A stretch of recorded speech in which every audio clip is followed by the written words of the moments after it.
conservatives is Ben Shapiro, who is oftentimes known for sharing misleading data and statistics. Now, first, I want you to hear what he has to say, and then we're going to tell you why the statistics that he's going to cite are misleading. Take a look. Of the 86 countries where we have identified mass public shootings, the United States ranks 56th per capita in its rate of attacks and 61st in mass public shooting murder rate.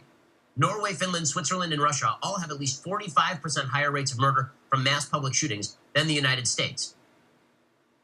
Well, one possibility here is that it is not guns that enable mass shooters. Guns also help deter a lot of this stuff from happening. Okay, so he's actually citing a common study that conservatives cite, and it was done in 2015. Now, he cited the Crime Prevention Research Center. This is a pro-gun rights nonprofit run by an economist named John Lott. And so following the studies publishing, Snopes did a great job fact-checking it and looking at, how he came to these statistics. So where the United States saw at least 12 mass shooting deaths every year between 2009 and 2015, some of the other countries on Lott's list experienced one or two rare but very high casualty shootings.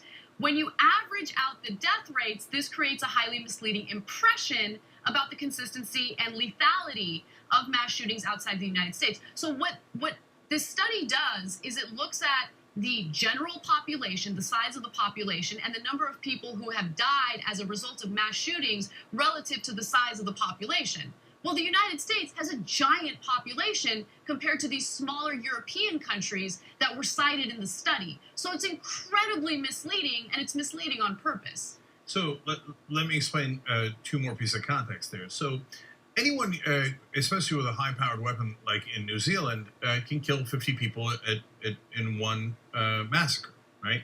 Now, if you're in a country of 300 million people and you killed 50 people, well, it's a lower per capita deaths. If you're in a country of 3 million people, the same shooting has a much bigger impact per capita, per the number of people in the country. So when you have one outstanding event, a horrible event in one of these countries, like, for example, Norway, they have that on the top of the list. Well, that's because, as everybody knows, there was a horrible shooting in Norway where about 69 people were killed, if I remember that right. And so Norway's a small country. That's a giant killing. But what they don't tell you is in 6 out of the 7 other years, there were no mass shootings. None.